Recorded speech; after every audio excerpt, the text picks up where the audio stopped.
Good morning student. Morning student, B Ed second year. Guidance and counselling. Guidance and counselling में आज जो आपका topic है वो है सावधानी। मतलब समूह निर्देशन जब हम बच्चों को करवाते हैं या समूह निर्देशन की प्रक्रिया जब हम करवाते हैं या प्रारंभ करते हैं तो हमें इसके लिए विशिष्ट प्रकार की सावधानियां रखनी चाहिए।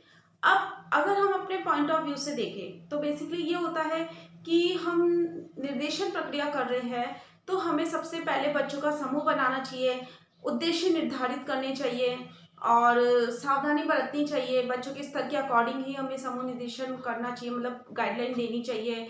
और जब हम गाइडलाइन देते हैं तो हमें माता पिता समाज विद्यालय सभी को आधार बनाना चाहिए और ये माना जाता है लास्ट में हमें इवैल्यूएशन करना चाहिए कि हमारी जो निर्देशन प्रक्रिया है वो कितनी सफल हुई है उसके लिए। तो ऐसी बहुत सी सावधानियां हैं जो हमें ध्यान में रखनी चाहिए। तो सबसे पहले नंबर पे आती है, पहले नंबर पे जो सावधानी आती है वो पारस्परिक विश्वास का वातावरण।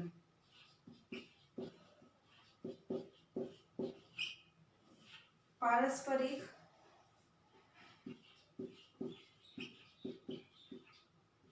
विश्वास का वातावरण कौन सी आती है? पारस्परिक विश्वास का वातावरण। पारस्परिक विश्वास मतलब बच्चों को स्वतंत्र रूप से क्या देनी चाहिए? शिक्षा प्रदान करनी चाहिए और बच्चों को अपने पॉइंट ऑफ व्यू रखने मतलब अपने व्यूज रखने के लिए, अपने विचार को रखने के लिए पूरी तरीके से क्या होना चाहिए?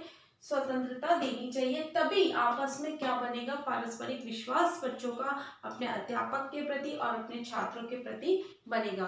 तो हमें ऐसा एटमॉस्फेयर क्रिएट करना चाहिए कि बच्चे अपनी भावनाओं और आवश्यकताओं को अभिव्यक्त कर सके, मतलब अपनी जो स्वतंत्र रूप से अपनी भावनाएं, अपनी समस्याएं या जो भी उसके अंदर चल रहा है अपनी शंकाओं को दूर कर सके और अभिव्यक्त कर सके। तो ये माना जाता है पहली सावधानी के अंदर कि हमें एटमॉस्फेयर कैसा रखना चाहिए? पारस्परिक विश्वास वाला रखना चाहिए। फिर नेक्स्ट, सौहार्द का वातावरण स्थापित।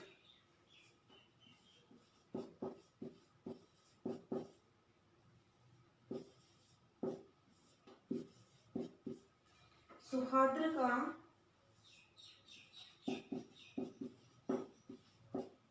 वातावरण स्थापित। सौहार्द प्रेम पूर्वक ये तब पॉसिबल है जब हम निर्देशन प्रक्रिया के अंदर छात्र अध्यापक के अलावा छात्र के माता पिता या अभिभावक होते हैं या उससे रिलेटेड जो टीचर्स होते हैं, जैसे ये तो निर्देशनदाता है, इससे रिलेटेड जो टीचर्स है, छात्र से रिलेटेड जो छात्र के बारे में बहुत सी जानकारी रखते हैं, उनको भी सम्मेलन मतलब समूह निर्देशन में क्या देना चाहिए? आमंत्रित करना चाहिए। मतलब हर प्रकार के उस पे जब कॉन्फ्रेंसेस होती है, वेबिनार्स होते हैं या गाइडलाइन प्रोवाइड की जाती है, मतलब समूह निर्देशन के जो भी अवसर होते हैं उन पर विद्यार्थियों के अलावा उनके अभिभावकों को भी क्या करना चाहिए? आमंत्रित करना चाहिए, जिससे तीनों को आपस में क्या होगा? एक तरह से सौहार्द का वातावरण बनेगा। हम देखते हैं कि हम क्लास स्कूल्स के अंदर पीटीएम क्यों करते हैं? पीटीएम करने का हमारा यही होता है तात्पर्य कि हमें टीचर्स के उनके माता पिता के बारे में हम क्या करें? कांटेक्ट में आ सके, बच्चों के बारे में जान सके और एक इससे क्या होता है? एक नींव क्या होती है? मजबूत होती है और बच्चों से रिलेटेड जो भी हमारे सामने समस्या आती है हम इसी कोई में उसको गाइडलाइन प्रोवाइड करवा सकते हैं। फिर नेक्स्ट आता है इसके अंदर थर्ड नंबर का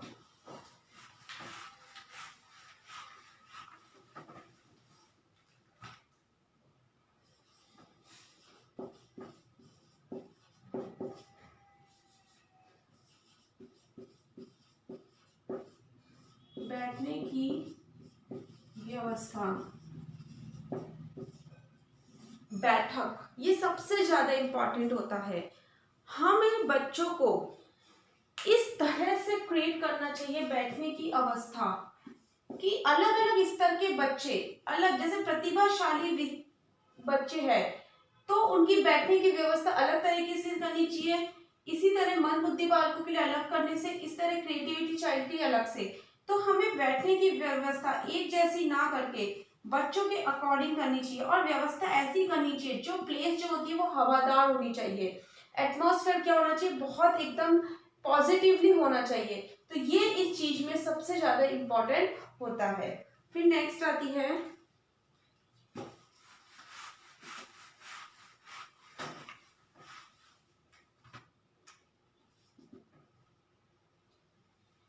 फोर्थ, सॉरी, दोहरी भूमि का निर्वाह करना पड़ता है। दोहरी भूमि का निर्वाह, समूह निर्देशन में जो परामर्शदाता होता है उसे दोहरी भूमि का निर्वाह करना पड़ता है।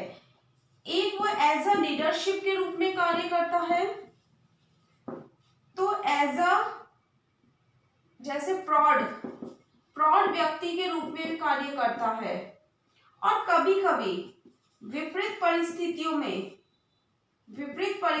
में मतलब सिचुएशन जब होती है टिपिकल या डिफरेंट तरीके से, तो उसे बच्चों के साथ भी अपने आप को इन्वॉल्व करना पड़ता है।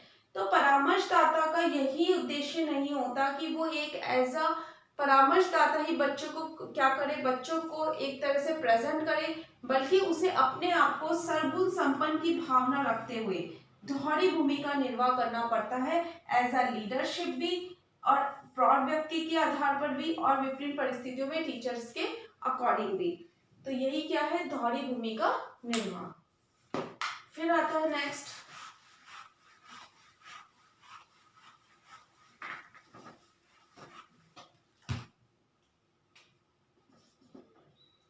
किसी व्यक्ति विशेष पर ध्यान नहीं देना चाहिए।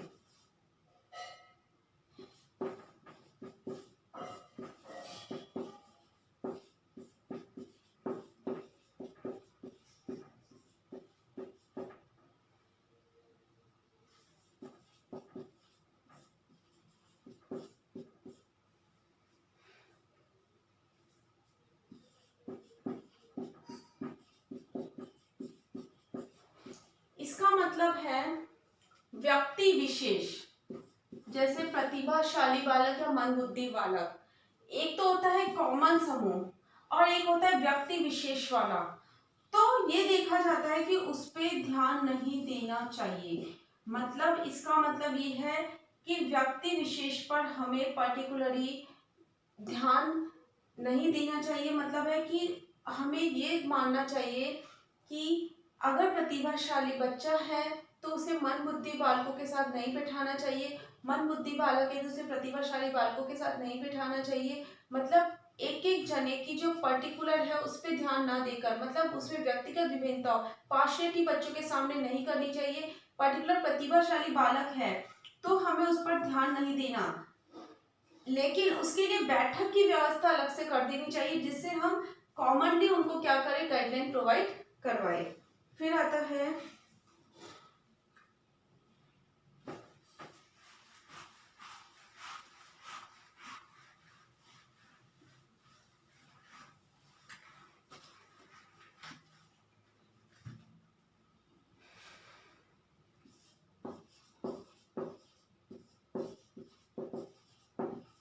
चयन संबंधी विशिष्ट सावधानी।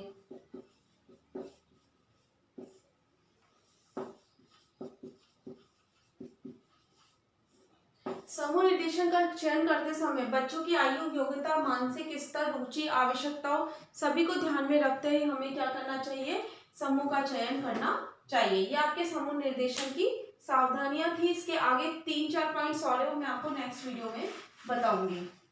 आपका गृह कार्य है